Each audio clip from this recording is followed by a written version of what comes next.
So, there I was, standing outside the quaint little coffee shop where Clara had decided to play Cupid.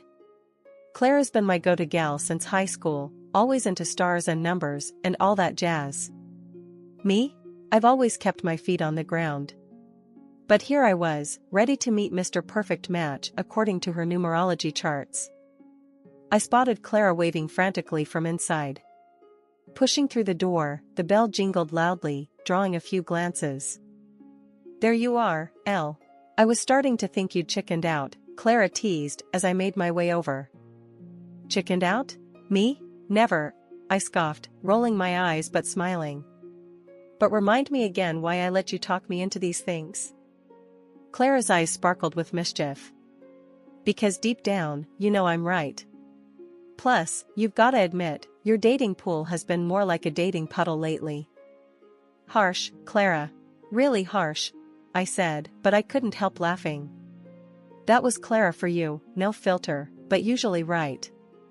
Just then, a guy walked in, tall, dark hair, easy smile. The kind of smile that reached his eyes and made you want to smile back, even if you were trying to stay cool. "Ah, that's him," Clara whispered, giving me a nudge. "Mark, over here." Mark turned our way and walked over.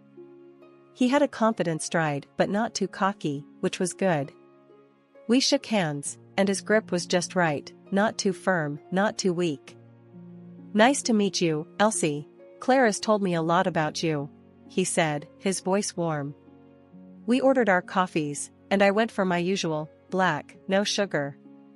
Mark went for the same, and Clara teased, "Look at you two, already a perfect match." As we settled into our seats, the initial awkwardness melted away surprisingly quickly. Mark was easy to talk to. He didn't just talk about himself either, he asked about my work as a video editor, genuinely interested in the details. "So, you edit videos? That sounds cool. Bet you've seen all sorts of crazy footage," Mark said, leaning forward, elbows on the table. "You have no idea," I laughed. "From wedding bloopers to failed YouTube stunts, I've seen it all." "What about you?" Clara mentioned something about engineering. "Yeah, I work with a small firm downtown. We handle all sorts of projects, from bridges to buildings. Keeps me on my toes," he explained. The conversation flowed from work to movies to our shared guilty pleasure of bad reality TV. It felt like talking to an old friend rather than a guy I just met. As the evening wound down, Mark said, "I had a great time tonight, Elsie. Maybe we can do this again? Just the two of us?" I hesitated for a split second, old habits die hard, but nodded. "I'd like that." We exchanged numbers, and as I walked home later, I couldn't help but think maybe Clara's numerology wasn't all nonsense. Mark really did seem like a great guy. But only time would tell. For now, I'd just enjoy the flutter in my stomach that I hadn't felt in a long time. When I moved in with Mark, everything felt like it was falling into place. He had this old house, a bit of a fixer-upper, but it had charm. We started talking about making it our forever home, and that's when the whole money talk came up. It was a lazy Sunday afternoon, and we were lounging on the couch with cups of coffee, going over some bills and future plans. "Elle, you know how I've got that mortgage hanging over me, right?" Mark started, a bit hesitant. "I've been thinking, maybe we could use some of your savings to pay it off. It would be a load off, and we could start fresh, you know?" I took a sip of my coffee, buying some time. My savings weren't just rainy day money, it was the inheritance from my grandma, meant to be something special, something she saved for me. "Mark, that's a lot of cash. We talking about all of it?" I asked, trying to keep the surprise out of my voice. "Not all, no. Just the mortgage part. We'd still have plenty left for the house and maybe some extras," he said quickly, like he'd rehearsed it. I set my coffee down and turned to face him. "Look, I get where you're coming from, but that's big money. And it was meant for my future, you know?" Mark nodded, reaching for my hand. "I know, Elle, and this is our future, right? Together? Paying off that mortgage would mean less stress about finances." We could even start talking about renovations or a new car. I pulled back a little, thinking it over. It wasn't just money, it was security, my security, and Grandma's wish. But then, wasn't a happy, stress-free home with Mark worth it? Okay, suppose we do this, clear your mortgage. What's next? We're just going to jump into renovations? I asked, feeling the weight of the decision. Yeah, think about it. We could redo the kitchen, maybe knock out that wall to open up the living room. Make it really ours, he said, his eyes lighting up with every word. And furniture? We gonna spruce up that too? I was warming up to the idea, picturing the house transforming with us. Absolutely. New couch, dining set, maybe even that patio set you were eyeing last week, Mark replied, squeezing my hand. So, we did it. Paid off his mortgage and started planning the renovations. The next few months were a whirlwind of contractors and paint samples. The house was turning into what we'd imagined, and it felt good, mostly. There were moments, late at night, when I'd wonder if I'd put too much into this, too soon. But then I'd see Mark, all excited about picking out fixtures or tiles, and I'd tell myself it was right. The phone call that shook our newly renovated home came late one evening. Mark's phone lit up, buzzing insistently on the kitchen counter. The look on his face when he picked up told me it wasn't good news. Mom? Slow down, what's happened? Mark paced the length of our kitchen. I could only catch bits and pieces, but enough to piece together the emergency. His dad had a stroke. Okay, we're coming. Just hang tight. Mark ended the call and turned to me, his face pale. It's Dad, he's had a stroke. We need to go, Elle. Packing a bag in a whirl, we drove through the night to his parents' place in the next city over.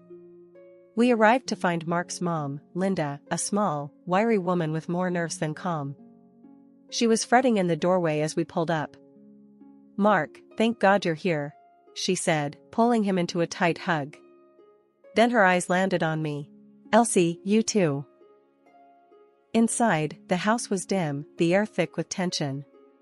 Linda led us straight to where Mark's dad, Joe, lay in bed, his left side immobile, his face drawn. Dad, it's me, Mark. We're here now, Mark said, trying to keep his voice steady. Joe's right hand twitched, his eyes showing a flicker of recognition. Linda hovered by the bed, wringing her hands. He can't speak. The doctors, they don't know if he'll recover fully. What are we looking at here, Linda? Does he need rehab? A nurse? I asked, feeling out of my depth but needing to know the plan. Linda shook her head, a stubborn set to her mouth. No, he stays here. He wouldn't want to be anywhere else. But Linda, think about professional care. He needs specialists. I pushed gently, knowing she was scared but also aware of what was at stake. No, Elsie. We can't afford that, and this is his home. He stays, Linda snapped, her tone final. At a family dinner that night, the air was tense as Mark and Linda laid out their expectations. Mark took a deep breath. Elle, I have to head back for work, but Mom needs help here with Dad. You've seen how hard it is for her. Linda nodded, her gaze fixed on me. Yes, Elsie, please. I can't manage on my own with my sciatica acting up. It means so much to us. I felt the weight of their gaze, the desperation in Linda's voice. Mark was looking at me too, his eyes pleading. I knew what my answer would be before I even said it out loud. After Mark left, the reality set in. It was just me and Linda, and mostly just me, taking care of Joe. Linda's bouts of sciatica left her bedridden many days, and I was running the house, managing medications, and trying to keep up with my own work remotely. The days were turning into a blur of endless tasks and mounting frustrations. Linda, blaming everything on her own health issues, didn't lift a finger around the house. Worse, she had a knack for making me feel like nothing I did was ever enough. Elsie, are you going to sit at that computer all day? Linda's voice would slice through the quiet of the house like a knife. I was hunched over my laptop, trying to meet a video editing deadline, the stress evident in my tightly furrowed brow. I'm working, Linda. This is my job. I'd respond, my voice strained but calm, keeping my eyes fixed on the screen. It doesn't look like much work to me. She'd scoff, shuffling off with an air of disapproval. I bit back the sharper retorts teetering on the tip of my tongue. After all, she was family, and family meant biting your tongue until it bled, right? But it was hard, especially when I felt more like a maid than a daughter-in-law. Each day, I cooked, cleaned, and cared for Joe, my father-in-law, who still hadn't regained his ability to speak. His eyes, full of gratitude and apology, often met mine, offering silent thanks that Linda never voiced. During one of my increasingly rare calls with Mark, I tried to explain how strained things had become. Mark, it's tough here. Your mom, she's really hard on me. And your dad needs more care than I can manage on top of everything else. I confided, the weight of my exhaustion evident in my voice. I know it's hard, Elle. Just hang in there a bit longer, okay? Dad will get better, and once he's up on his feet, you can come back home, Mark pleaded. Determined to do more for Joe, I completed a course in massage therapy tailored for stroke recovery. Each evening, after the dinner dishes were cleared and Linda had retired to her room with a grunt, I'd help Joe into a comfortable chair and gently work his stiff muscles. Things took a surprising turn when Linda announced she was feeling better and wanted to visit Mark. I think I'll go stay with your husband for a few months, see the city, she declared one morning out of the blue. Her news should have filled me with dread at the thought of being alone, but instead, a wave of relief washed over me. When she left, the house felt lighter, as if her departure had lifted a heavy veil that had been smothering me. Finally alone, I established a new routine. Mornings were for Joe. We developed a silent camaraderie, communicating through gestures and shared smiles. I'd massage his limbs, encouraging movement, and his improvement, however slight, felt like victories in a war I'd thought we were losing. Afternoons and evenings were mine again. I reclaimed my time and dove back into my video editing with renewed vigor. Without Linda's constant nagging, I found my productivity soaring. I'd work late into the night, the glow of my laptop a beacon of normalcy in the otherwise turned upside-down world. Evenings were the hardest. I'd sit in the quiet after dinner, missing Mark, missing my old life, but also appreciating the peace. I think we're doing okay, Joe, I'd say as we settled in after our dinner, speaking more to fill the silence than out of necessity. Joe would nod, his eyes crinkling in agreement or perhaps gratitude. Half a year had rolled around, and it was amazing to see how much Joe had improved. He was not only talking, but had also started getting around with a new wheelchair I helped pick out for him.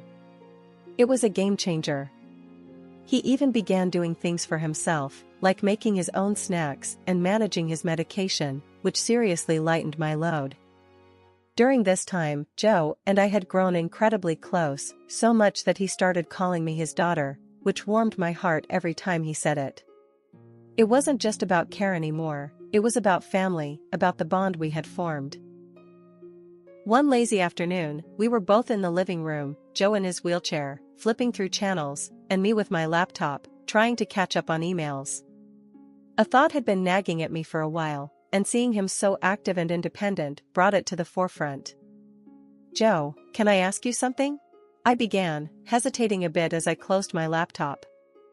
Of course, kiddo. What's on your mind? Joe looked over, his face open and inviting.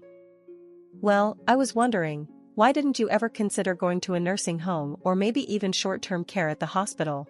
It might have made your recovery easier, I said, genuinely curious. Joe looked genuinely surprised. A nursing home? I thought about it.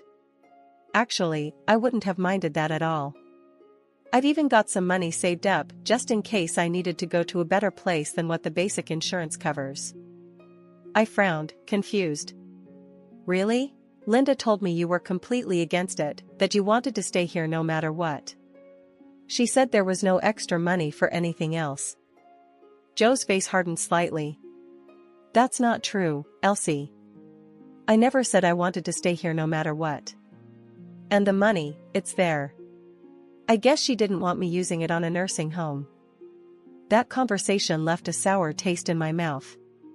It seemed there were decisions being made without Joe's input, which didn't sit right with me. But before I could dig deeper, my work pulled me back in. I'd landed a major video editing project that demanded almost all my attention. It was a big break for me, a chance to really make a name for myself in the industry.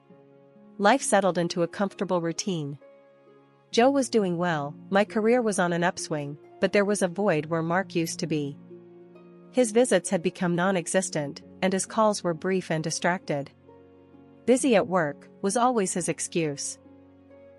As Joe's health stopped causing concern, I thought it was time to mend things at home too. With a heart full of hopeful anticipation, I packed up some of my things, hugged Joe goodbye, and headed back to the house that Mark and I had turned into a home.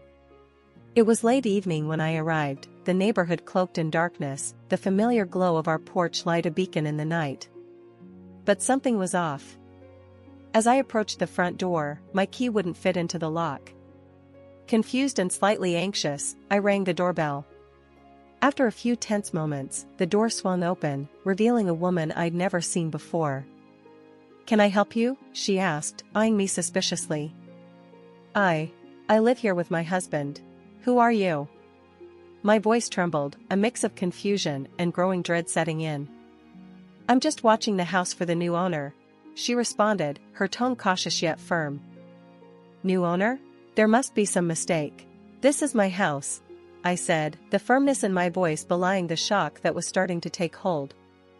"I'm sorry, ma'am, but the house has been sold. Maybe you should call your husband or something," she suggested before she started to close the door. Panic rising, I stepped back, pulling out my phone to call Mark. My hand shook so badly, I nearly dropped it twice. When he finally answered, his voice was cold, detached. "Mark, what's going on? Why is there someone else in our house?" I demanded, my voice cracking under the strain. "Elsie, I sold the house. We needed to move on. I bought a new place with my mom. There's no room for you there," he said, his words like ice shards piercing through me. "But all the money I put into that house, our house. How could you sell it without even telling me?" I could barely keep the desperation out of my voice. Mark laughed, a sound so chilling it echoed in my ears. "You think you can prove any of that? Good luck, Elsie. Are you divorcing me?" My voice was a whisper, barely audible even to my own ears. "The papers are on their way to Dad's. You can sign them and send them back," Mark said flatly. "Mark, please, what about your dad? What about Joe?" I pressed, desperate for some semblance of sanity in this madness. "He's no longer my concern. Mom's got the will in her favor now. We don't need you, or him. Why don't you take care of him if you're so concerned?" His tone was dismissive, as if discarding not just his father but our entire life together. The line went dead, the finality of the tone signaling the end of everything we had built. I stood there in the dark, alone, the cold night air wrapping around me like a shroud. The woman in the house turned off the porch light, and suddenly the beacon that had always signified home was gone, leaving me in darkness. I stumbled back to my car, my mind a whirlwind of betrayal, pain, and disbelief. The drive back to Joe's was a blur, my thoughts racing as I tried to piece together the shattered remnants of my life. How had everything gone so wrong so quickly? Steeling myself, I got out of the car and walked up to the front door. It opened before I could knock, Joe looking up from his wheelchair, his expression worried. "Oh, Joe, it's all gone. The house, Mark, he's left us with nothing." Joe took a deep breath and looked me straight in the eye. "Elsie, I've known about their scheming for a while now," he began, his voice grave but steady. "After my stroke, when I couldn't speak or move, I heard them. Linda and Mark, plotting right in front of me." I stared at him, aghast. "What? You knew?" My voice cracked under the strain of my emotions. Joe nodded slowly. "Yes, I heard them planning to sell the house out from under you. And worse, they planned to dump me in some cheap care facility once they cashed in on my assets." I felt a cold fury building inside me, replacing the despair. How could they be so cruel? To you, to me? I struggled to wrap my head around the depth of their deceit. Joe's face hardened. They're only after the money, Elsie. That's all they've ever cared about. He paused, taking a moment before he reached into the pocket of his cardigan. Pulling out a set of keys, he placed them in my hand. But I've made moves of my own. I bought the house back, secretly. It's yours now, Elsie. I want you to have it. Tears welled up in my eyes again, but this time they were tears of relief mixed with a fierce determination. Joe, thank you. I don't know what to say. The very next day, we met with Joe's lawyer, a seasoned man with a no-nonsense attitude named Mr. Gibson. In his office, filled with legal books and papers, Joe made it clear he wanted to change his will. I want everything to go to Elsie. She's the daughter I should have had, Joe declared, his voice unwavering. Mr. Gibson nodded, taking notes. I'll prepare the new documents. Elsie, you're about to become the sole heir to Joe's estate. Grateful, I simply nodded, overwhelmed by Joe's trust in me. We then tackled the issue of the money I'd invested in Mark's house. Mr. Gibson was methodical.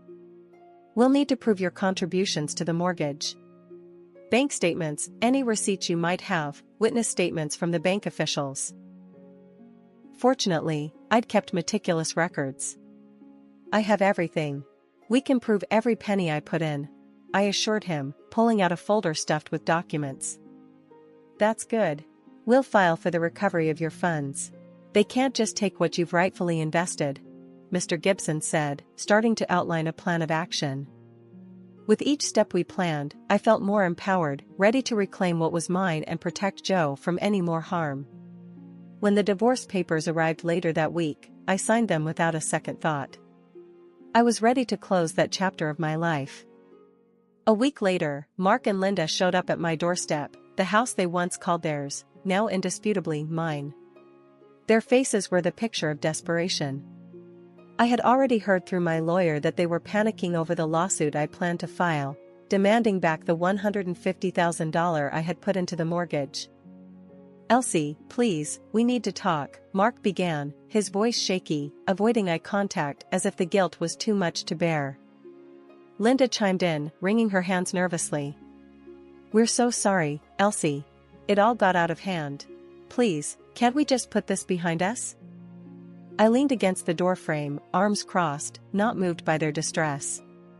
Sorry? After everything you've done? You think a simple apology will fix it? But we're family, Linda tried again, her voice trembling.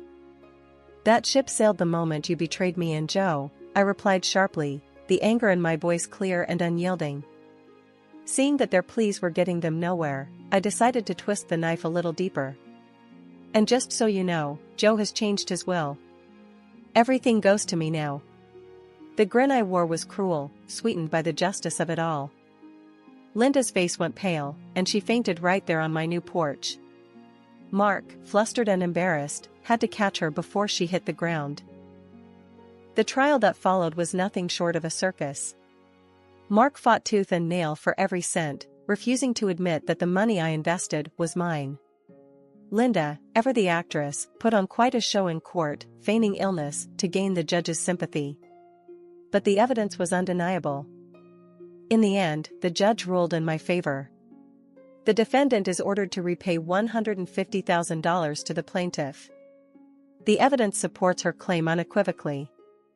Relief washed over me as justice was served. The gavel's final bang was like music to my ears. I walked out of that courtroom with my head held high, free from the chains Mark and Linda tried to place on me. Back at home, the house felt more like a sanctuary than ever. Joe and I celebrated quietly, a small toast to new beginnings and to justice. Life settled into a comfortable routine after that. I resumed my video editing work, finding joy in the craft that had always been my passion. Joe was more than just a father-in-law now, he was family, a true friend. News reached us through friends that Mark and Linda had to sell their flashy new apartment to cover the repayment. Now they were living in a rental, much humbler than before. It was a fitting turn of events, though I took no pleasure in their downfall. Just last week, Clara, my numerologist friend, called me up. Elsie, I found the perfect guy for you. His birth date lines up beautifully with yours. I couldn't help but laugh, a light, free sound that felt good on my lips. Thanks, Clara, but I think I'm going to stick to meeting people the old-fashioned way. Life's been too crazy for any more predictions. She laughed along with me, and we chatted for a few more minutes about life and love, the conversation light and easy.